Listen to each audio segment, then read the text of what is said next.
welcome to Money Matters. As e-commerce and digital payments become more commonplace, the switch to using a central bank digital currency, or CBDC, will likely be easier for users to adopt. With a one-to-one exchange rate to the national currency and backed by the central bank, remittances are expected to become faster and cheaper.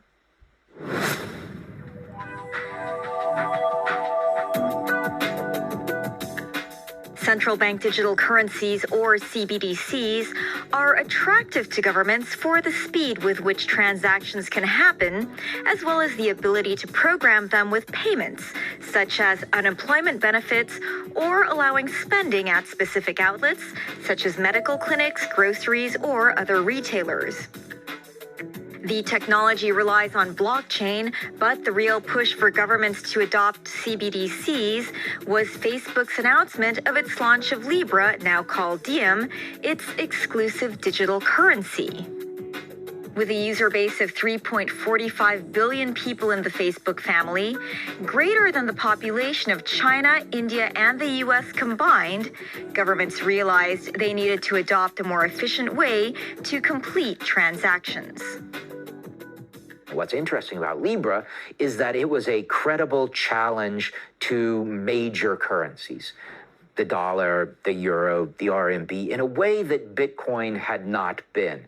But yes, Facebook, because of the scale of its user base and the ability to use it in Facebook's emerging electronic payment systems, meant that it was a very credible competitor. And as a result, we've seen a pretty global effort from the Group of 20 and others to bring that into the regulatory environment. The push to go digital became greater with China launching its digital yuan, or ECNY, last year.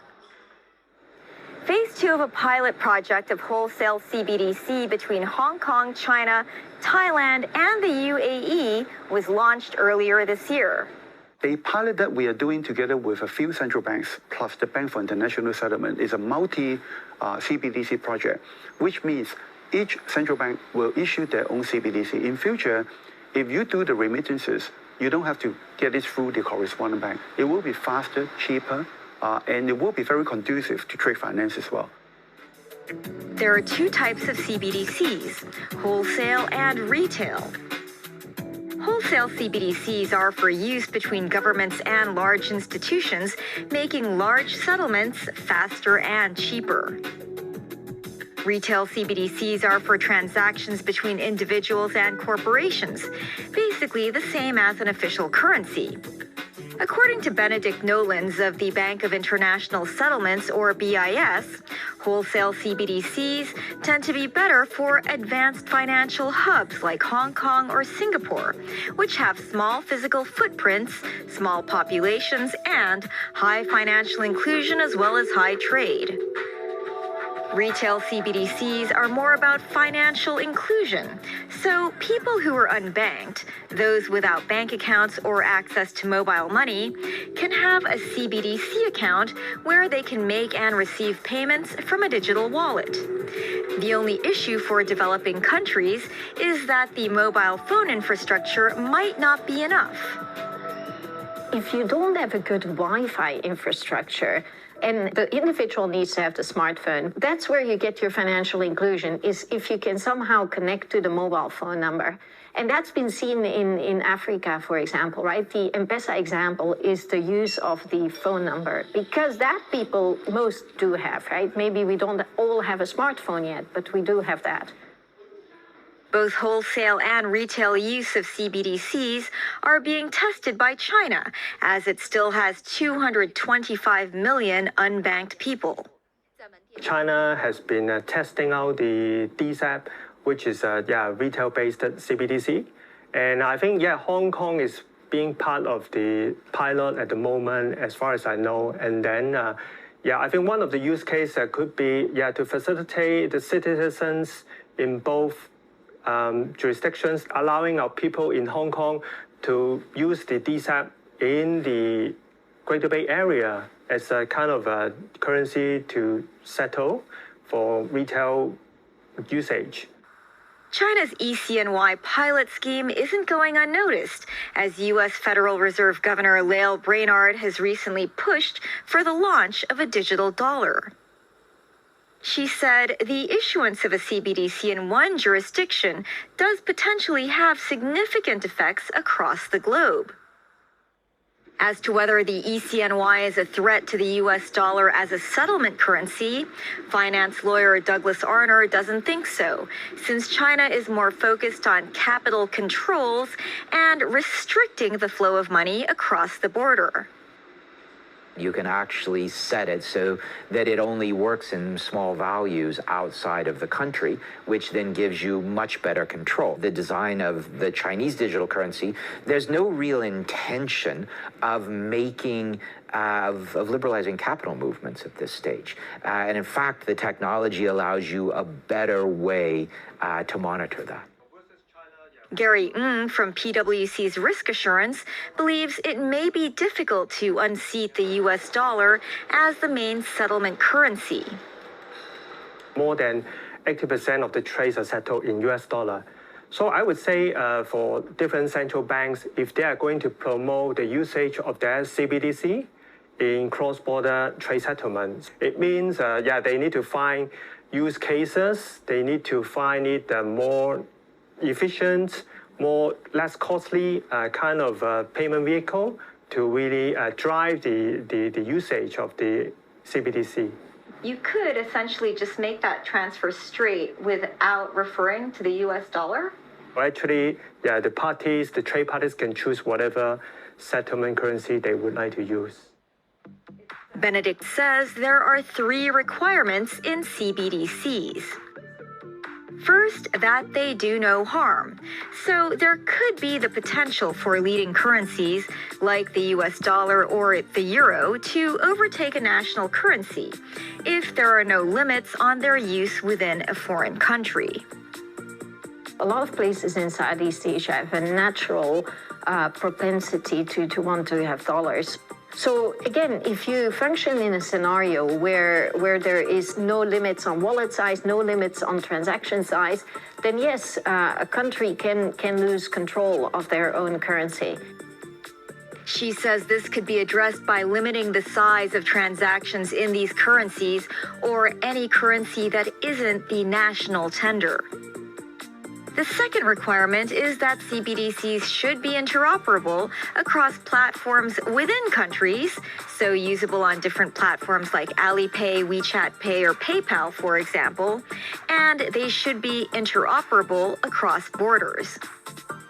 Third is that they are compliant with anti-money laundering rules and sanctions across borders, the same way fiat money is.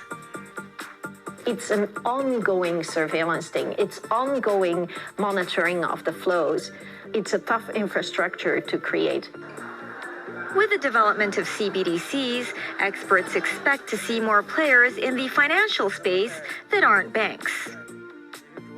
A trend, and an important one, I think, for regulators around the world to have new categories of licenses for payment providers. A system whereby you are allowing a variety of new entrants, payments providers, not only Octopus, but Alipay, WeChat Pay, and others. And what you are seeing is licensing requirements, but much less burdensome regulation.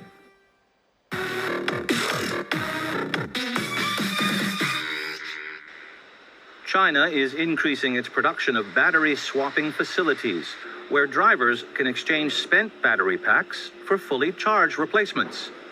The exchange centers are similar to oil change facilities, where the car drives onto a hydraulic lift and its battery pack is exchanged for a fully charged one. Beijing says it will pilot battery swapping services across the country in the second half of the year. It aims to expand alternative refueling options for the public. The newest battery swapping stations can serve different car models and become part of gas stations in parking lots in the future. The company says a lot of automakers have reached out to them for cooperation. Oil giant Sinopec, which has more than 30,000 gas stations across China, plans to deploy at least 5,000 charging and battery swapping stations near its gas stations by 2025.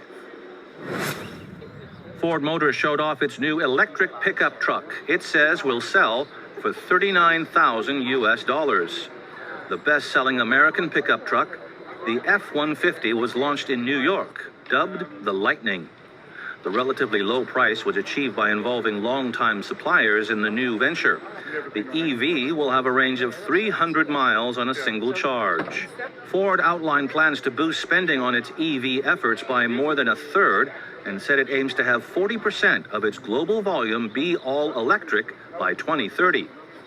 The number 2 U.S. automaker says it now expects to spend more than $30 billion on EVs, including battery development, by 2030. Global automakers are racing to shift their gasoline-powered models to all EVs under pressure from governments to cut vehicle emissions. President Joe Biden has called for $174 billion to boost U.S. EV production, sales, and infrastructure. Ford's 2030 sales target would translate to more than 1.5 million EVs based on last year's sales. Up next on Money Matters, village life in Sai Kung and the properties that go with it. Stay with us.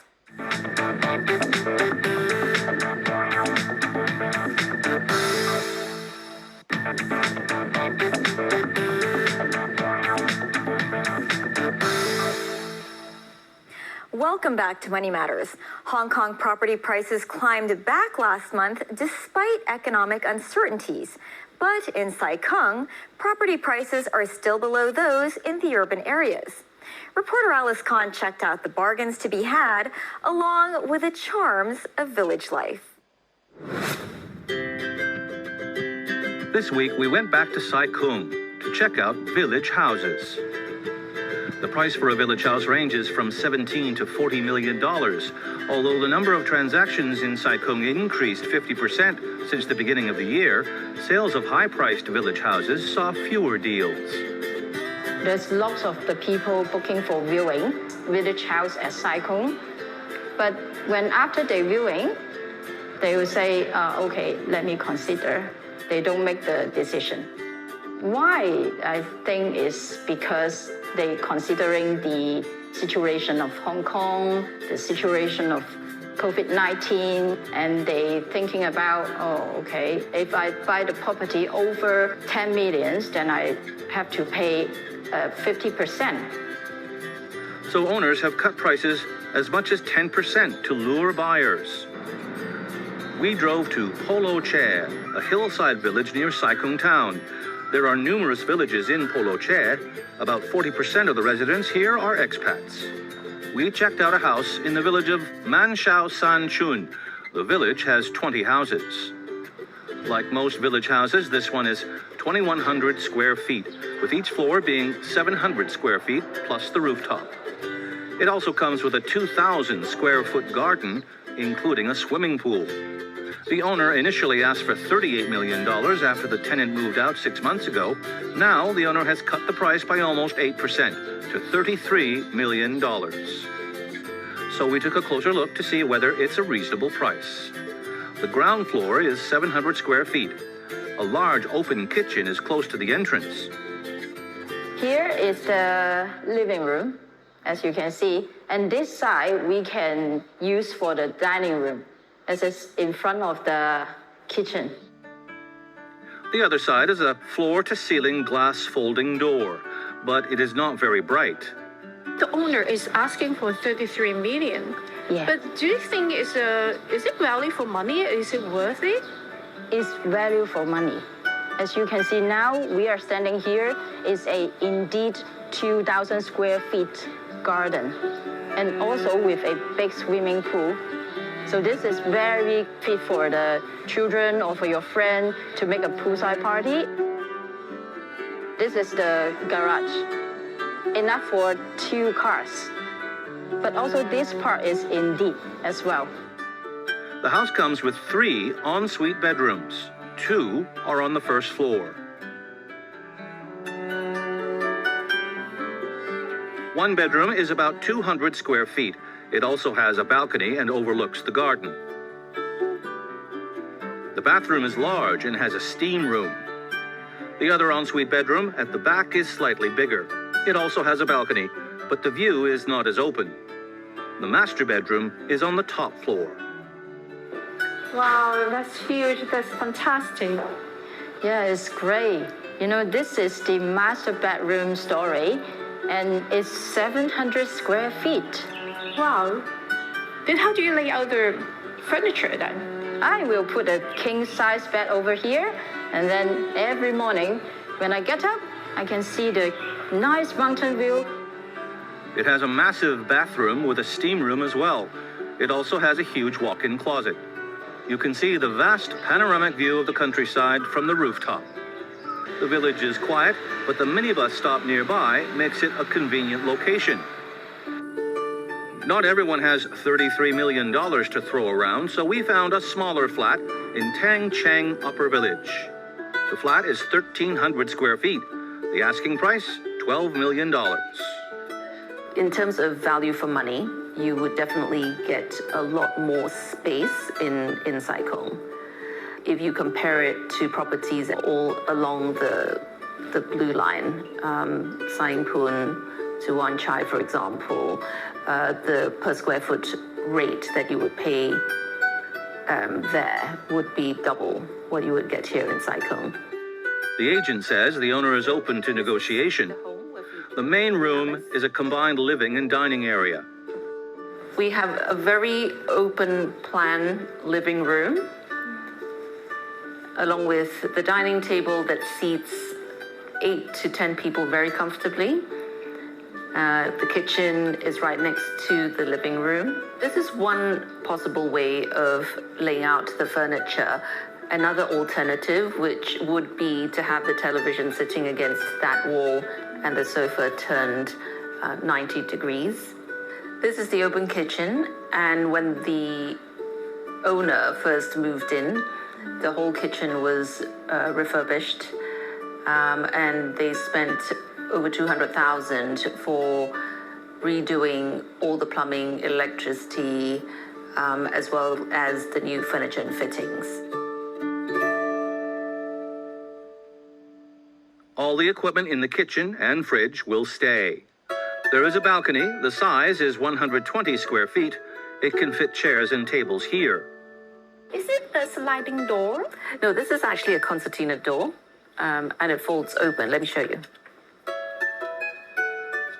When you have guests over and you are cooking either in the kitchen or on the barbecue, it's very easy to facilitate movement and conversation through the house, and it's got a great vibe.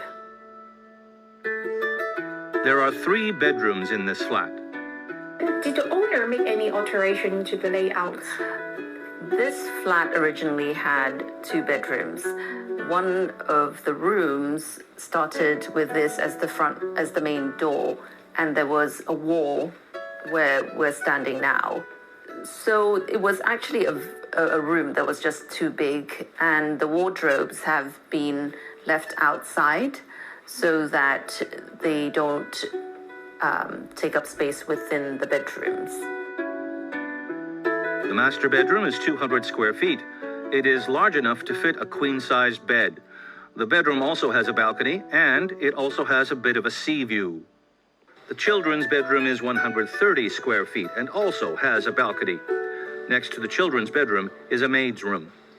The whole apartment is well maintained and clean, so any future buyer will save money on renovation. Amenities-wise, there is a minibus stop to Sai Kung Town. For families with children, Sai Kung has international schools in the area and a golf course on an island off of Sai Kung. As the prices of village houses vary a lot, we checked with surveyors on the indicative prices of these 2 properties. The indicative value of the bigger house is $25 million, lower than the owner's asking price. The indicative value of the smaller apartment is $11.7 million, in line with the asking price. Surveyor Vincent Cheng says some factors could impact the price of a village house. In case the house, they don't have the direct road access or no access to the main road, then that would be a big issue for that house. Many village house owners always sell the house with a parking space, a terrace, or a garden, but the land they occupy could be on government land. This is also legitimate, but for such case, the owner has to pay the rents to the government on quarterly basis.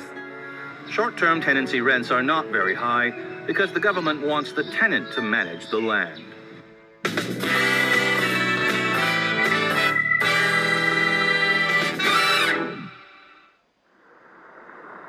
May's flower moon appeared larger than life over the ruins of ancient Corinth in central Greece, casting its glow over the ancient castle and the Temple of Apollo before it reached its full peak phase.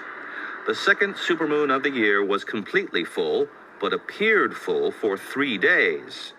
It was the closest full moon to the Earth of the year, making it appear bigger and giving it the title of supermoon. These moons are often given their names by Native American tribes and based on events in nature. According to the Old Farmer's Almanac, the flower moon is named after the flowers that bloom across North America in May and has been attributed to the Algonquin tribes of North America. In some places on Earth, the supermoon coincided with a lunar eclipse, turning the moon a dusty red and sometimes giving it another name, the blood moon. It has been close to 6 years since a supermoon has coincided with a total lunar eclipse. Post-Impressionist artist Vincent van Gogh's masterpieces came to life in an exhibit called Immersive Van Gogh in New York. The artist's works floated, spun, and transformed, with some works blooming and rippling before the viewer's eyes. The exhibition uses state-of-the-art technology to combine art and music in an immersive experience. And as New York lifted most of its coronavirus restrictions on businesses, one of the co-producers of the show said Van Gogh was the perfect artist to usher visitors from the dark times of the pandemic into normalcy. He's the perfect artist, I think, in this pandemic time, because this artist was lonely and lived really difficult life. And we all came through the pandemic right now, and this artist was chosen to show his feelings and loneliness, but also show his wonderful, bright surroundings and feelings of sunflowers around you. Immersive art has become increasingly popular, especially during the pandemic, where there was a boom in digital and multimedia art that could be consumed in homes under lockdown. That's our show. Thanks for watching. Next time on Money Matters, pets and their big spender owners as animal adoption grows during the pandemic. Join us then. Good night.